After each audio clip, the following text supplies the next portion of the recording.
sortir de ce local pour que des personnes aient le privilège d'entendre l'évangile qu'ils n'osent pas entendre parce qu'ils ne veulent pas venir dans le local. Alors un semeur est sorti pour semer. On ne sort pas pour se montrer qu'on chante bien, qu'on prêche bien, qu'on est des vaillants. Non, non, non.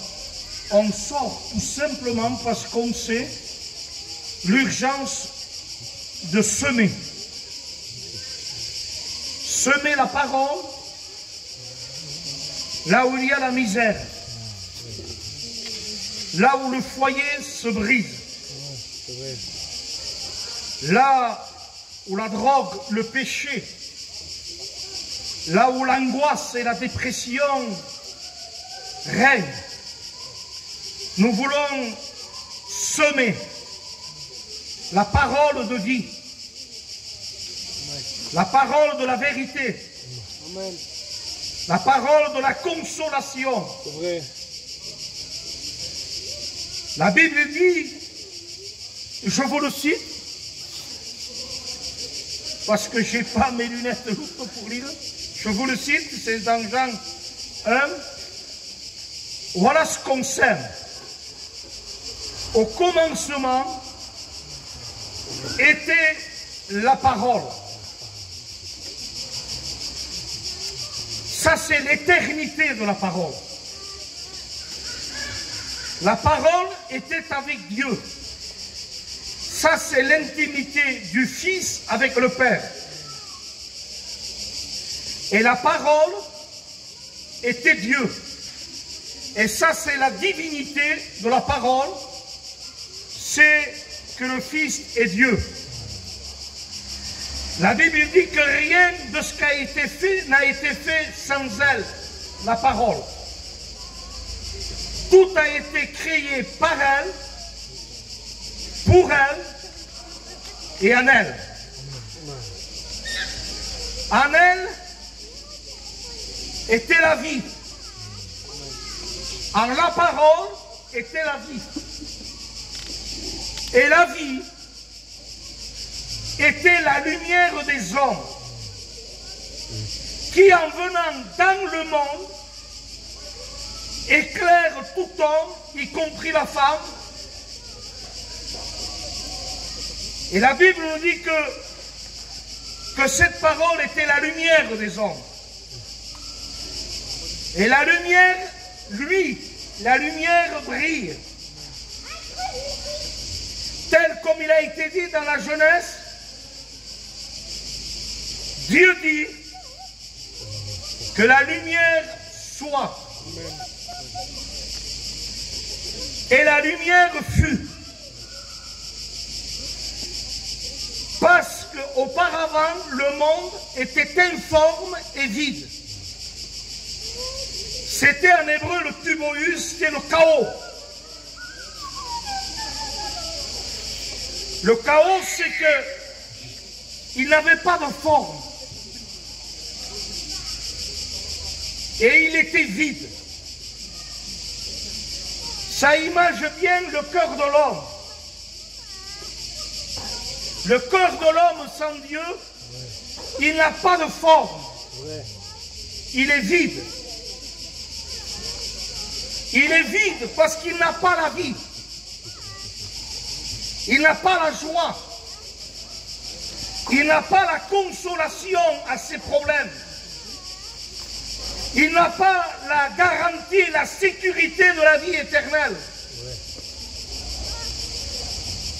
Et ça, c'est le cœur de l'homme. Le cœur de l'homme, c'est un chaos par le péché. Romains 3, 23, il dit « Tous ont péché, sont privés de la gloire de Dieu ». Romains 6, 23, le salaire du péché, la paye du péché, c'est la mort, c'est le chaos, c'est les exanates, c'est les exomiles. Mais comme le cœur est vide et n'a pas de forme, l'homme veut remplir ce vide et il veut donner une forme à ce chaos. Alors, il ajoute l'alcool, il ajoute la drogue, les drogues. Alors, ils se font des fêtes, des mariages, des anniversaires à tout prix, par orgueil, des grosses sommes d'argent. Et on en fait des mariages de luxe, parce qu'on veut refaire surface. On veut montrer et sauver les apparences, qu'on va bien, qu'on est bien. Il y a de l'argent, il y a des habillements de marque. Mais c'est un mensonge du diable.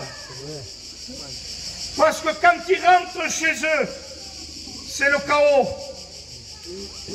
c'est le vide, la dispute, la discorde, la violence, la haine, l'adultère, l'infidélité. Il n'y a plus de respect, il n'y a plus de mentalité, parce que le péché touche à son comble. Le péché est en train de régner même chez la communauté gitane. Et quand le péché rentre, les mœurs gitanes ne tiennent pas le coup. C'est vrai. Les mentalités gitanes ne peuvent rien faire. Les hommes vieux, les hommes de loi, les hommes de respect ne peuvent plus rien faire. Parce qu'aujourd'hui, un jeune de 15 ans te fume un joint, te roule un joint devant un homme de 60 ans, 70 ans. Aujourd'hui, c'est presque devenu moderne. Ton mari ne te plaît plus, mais tu changes. Ta femme ne te plaît plus, alors tu changes.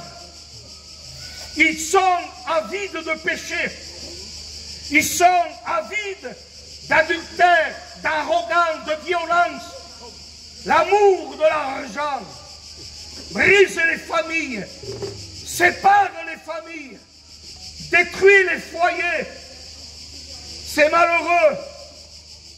Mais les mœurs et les lois gitanes ne peuvent plus faire face au péché, parce que le péché c'est un monstre. Le péché c'est un ouragan, c'est un tourbillon, c'est un séisme, c'est une vague monstrueuse. Le péché aujourd'hui achète. L'argent achète. Et aujourd'hui, pour un morceau de pain, dit la Bible, on se livre au péché. Pour 50 €, on est capable, pour 100 €, pour 500 €, on est capable de toucher l'impureté, la saleté. Aujourd'hui, c'est comme l'époque de Noé. Leurs pensées se portaient uniquement vers le mal. La méchanceté grandissait dans les cœurs. Je m'adresse à Égolong et pas au petit troupeau que j'ai en face de moi, mais à tout Égolong, tous qui m'écoutent, dans les voitures, dans les blocs, dans les fenêtres. Vous ne pouvez pas garder vos foyers jusqu'à la fin. Si vous ne mettez pas le sang de l'agneau sur vos maisons, sur vos foyers, le péché c'est un ombre de mort. Le péché casse, le péché divise, le péché ne fait plus regarder l'enfant. On claque la porte et on change de pâturage. Et c'est les enfants qui payent les conséquences. Il y a du dérèglement parce qu'elle fait ce qu'elle veut. Le jeune homme vend de la drogue. Le jeune homme après finit par se droguer. C'est le chaos. C'est le chaos. Le salaire du péché. La paye du péché. Écoutez-moi bien, ne croyez pas que le péché, c'est des friandises. Vous le sentez dans votre palais comme du miel. Vous sentez le péché dans votre palais comme des pâtisseries. Mais il finit plus tard par devenir comme du gravier dans la bouche, dans le palais. Et la bouche se met en sang. Parce qu'avec la bouche, après, on parle mal, on dit n'importe quoi, on détruit les enfants, ça parle de trafic, ça parle d'adultère, sans parler de tout ce qui peut se faire et qui est honteux, dira l'apôtre Paul, qu'ils font en cachette. Oh, ce soir, il y a la lumière. Amen. Et la lumière va dévoiler, va éclairer tous les ténèbres. Amen. La prédication, ce n'est pas du vernis dans une vieille chaussure. L'évangile, ce n'est pas du plâtre dans une vieille muraille. Oh, va à l'assemblée. Oh, mets ton fouloir. Oh, viens aux réunions et tu verras que, et tu peux continuer de vivre comme tu veux. Non! Repentez-vous de votre péché. Repentez-vous de vos misères, de votre orgueil, de votre méchanceté. Il y aura un temps où le Christ viendra chercher son église, où l'église, elle partira. Ta vie est fragile. Aujourd'hui, tu es là et demain, tu n'es plus là. Jacques dira, toute chair est comme l'herbe, toute sa gloire comme la fleur. Le soleil s'élève avec son ardeur, sa chaleur intense. L'herbe sèche et la fleur tombe. L'herbe, c'est la chair, c'est l'homme qui meurt.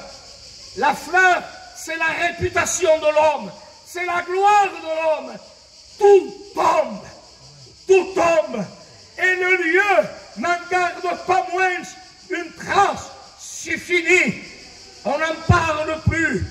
Tu es poussière, tu es poussière, tu n'es pas invincible, tu n'es pas insubmersible comme le Titanic. Satan te trompe, il te fait croire que tu vas vivre éternellement. Il te dit que la mort, c'est pour les autres. Jamais toi, jamais toi. Je vous déclare les Écritures. Il est réservé à l'homme de mourir une seule fois. Après quoi vient le jugement. Oui, la fleur qui est tombée, l'herbe qui a séché, c'est la réputation. Et l'homme qui disparaît, on n'en parle plus. Mais par contre, écoutez bien, on se souviendra toujours du parfum de la fleur. Le parfum, on s'en rappellera toujours. Et vous savez ce que c'est le parfum? C'est quand l'homme se convertit et qu'il laisse sur la terre un bon témoignage. On s'en souviendra toujours d'un homme converti qui a fini sa vie en Christ et qui a porté un bon témoignage. Ça a des réputations sur les enfants, sur les petits-enfants. On en parlera toujours, quoique mort. Mais il est mort. Non, il a été un homme de Dieu. Il a eu un bon témoignage. Et ça a des répercussions. C'est un héritage qui se transmet de père en fils et de fils en petit-fils. Ne donnez pas l'héritage du péché à vos enfants. Ne donnez pas l'héritage du monde à vos enfants. Donnez à vos enfants un solide trésor. Donnez un véritable héritage. Non pas l'argent, non pas la voiture, non pas le péché, les mariages, le luxe. Ça ne vaut rien. Parce que lendemain, les divorces sont là. Lendemain, le péché renverse tout. Écoute-moi bien. Ta vie, c'est un chaos. Ta vie, c'est un chaos. Le soir, pour dormir, tu prends des Xanax, tu prends des Exomil, tu pleures parce que tu n'en peux plus. Tu te dis, c'est les mêmes matinées, les mêmes après-midi, les mêmes soirées. Mais qu'est-ce que ça me sert de continuer de vivre comme ça? Il y a toujours le même problème familial. Ma belle-fille, mon beau-fils, mon mari, et ça se passe comme ça. C'est le Titanic qui est en train de couler. Mais moi, ce soir, je vous annonce un Jésus-Christ, qu'il est mort et qu'il est ressuscité. Et ce soir, il peut redonner forme à ton vide. Il peut redonner forme à ton chaos. Oh, écoute-moi bien. Il arrache l'angoisse. Il met sa joie. Il arrache l'agitation, le trouble. Et il met dans ton cœur une paix profonde. Une paix réelle. J'aimerais vous déclarer, vous qui m'écoutez, la bonne nouvelle de l'évangile. Ce n'est pas du vernis. Ce n'est pas pour les apparences. C'est un évangile qui sert pour l'intérieur. Pour l'intérieur. Oh, il veut t'enlever la dépression. Il veut t'enlever l'angoisse. Il veut redonner une couleur à ta vie. Il veut redonner de la joie à ta vie. Il veut te délivrer de la drogue, te délivrer de l'alcool, te délivrer de l'adultère. Parce que mon Dieu est vivant. Amen. Il est mort. Amen. Et il a vaincu le tombeau. Il est mort. Et il a vaincu les démons. Il est mort. Et il a vaincu la mort. Amen. Il est mort pour toi. Amen. Mais il est ressuscité pour te justifier, pour te bénir, pour t'accorder sa grâce, pour t'accorder son amour. Écoute-moi bien, je cite un texte de tous mes poumons. Car Dieu a tant aimé le monde qu'il a donné son Fils unique, afin que quiconque croit ne périsse pas, mais qu'il ait la vie éternelle. Amen. Dieu n'a pas envoyé son Fils pour qu'il te condamne pour ton péché, pour qu'il t'écrase de ton péché, mais il a envoyé son Fils afin que tu crois, crois qu'il est mort, crois qu'il est ressuscité, et il va t'accorder la vie, il va t'accorder la lumière. Alléluia. Le vrai évangile, les démons sont chassés, les aveugles voient, les sourds entendent, les muets parlent. Ce soir, ça rayonne sur les fenêtres. L'évangile de Dieu, l'évangile de la croix, l'évangile sans mélange. Écoute-moi bien, ne meurs pas dans ton péché. Ne quitte pas cette terre, parce que tu vas te trouver en enfer pour toute l'éternité. Heureux l'homme, heureux la femme, à qui le péché est pardonné. Écoute-moi bien, il est descendu de son ciel. Il est venu sur la terre pour pouvoir mourir à ta place. Parce qu'il veut, non pas que tu ailles en enfer, mais il veut que tu sois sauvé. Toi, ta famille, ta maison. Alléluia. Ah, je prêche plus à vous, hein. Je prêche au quartier. Christ est vivant. L'évangile, c'est vrai. L'évangile, c'est une gloire. L'évangile vainc le diable. Il vainc l'adultère. A détruit la saleté de Satan. L'évangile, c'est la puissance de Dieu pour le salut de quiconque croit. Ne reste pas dans ton état.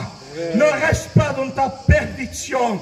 Écoute-moi bien, je vais terminer. Ce n'est pas à cause des paroles, mais je proclame les Écritures.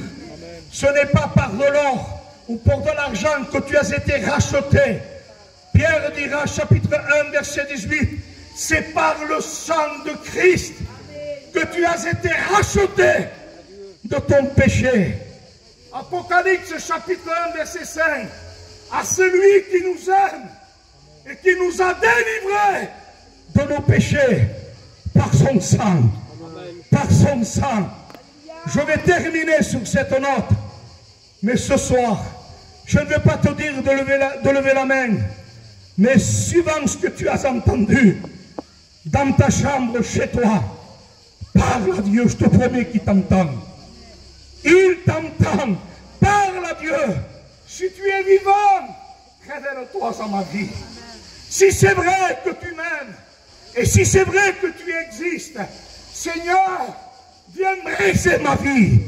Viens changer ma vie. Et je te le promets, qu'il ne tardera pas pour se faire entendre.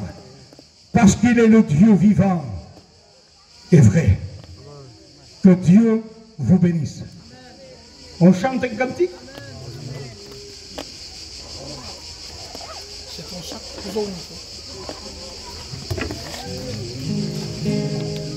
C'est ton sang qui purifie. C'est ton sang qui donne la vie. C'est ton sang qui a coulé. Oui, ton sang précieux m'a racheté. Je suis plus grand. Plus grand que la neige, oh Jésus, toi l'agneau immolé. Dieu est là.